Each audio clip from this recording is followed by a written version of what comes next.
Last week, we did a story about a man in Illinois who found $150,000 in his garden. He was looking for tomatoes. He wanted to make a nice salad.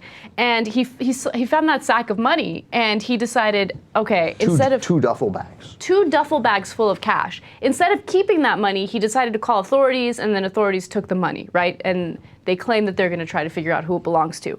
Well, now Wayne Sabaj, the guy who found the money, is saying that he is fighting with an attorney to get the money back. Okay. Why'd you give the money back to the cops? Would you, if you found $150,000 in cash in your backyard? I was undecided when we originally did this story, but now I am 100% certain that I would have just kept the money. Would we do a what would Jesus do on it? I think we did. Yeah, we did. What would he do?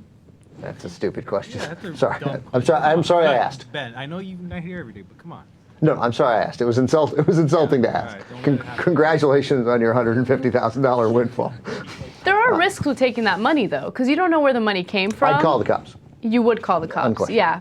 I would keep the money, but I would be scared for about a couple months, because you don't know. Maybe that person who left the money there will come back. I'm not sure that I would keep the money because I believe it's the right thing to do. I'm not sure ethics would cause me to keep it. It would be that. It would be like, this is too messed up.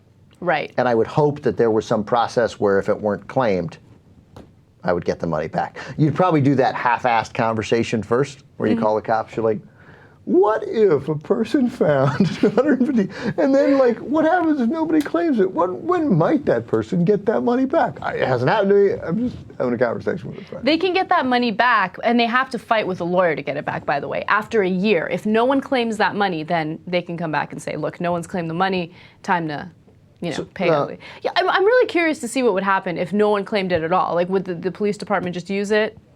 Yeah. He needs, buy some weed, some endo. Give him the money back. I don't want the cops to have it. I mean the police department to have it. They're not going to do any good with it. Give the guy. He's unemployed.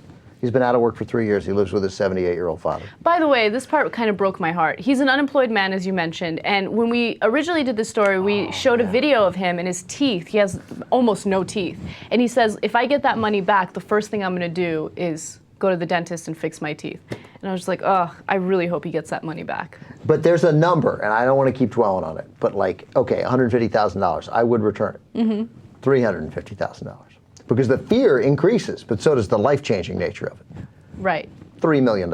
Oh, I would freaking keep it, and I'd leave the country. You would? I'd go to Canada in a heartbeat. Canada, because you're safe in Canada. Canada's awesome. And Canada's better than the U.S. No one can find you in Canada. Mobsters get to the Canadian border, and they're like, she's gone. See? $3 million, the girl's gone. What do we do? How do we get in? No, but how are they going to find you? I don't know. Why do you have to go to Canada, though? Why don't you just go to Ohio? Eventually, I want to live in Canada anyway, so I would just kill 2 birds with 1 stone.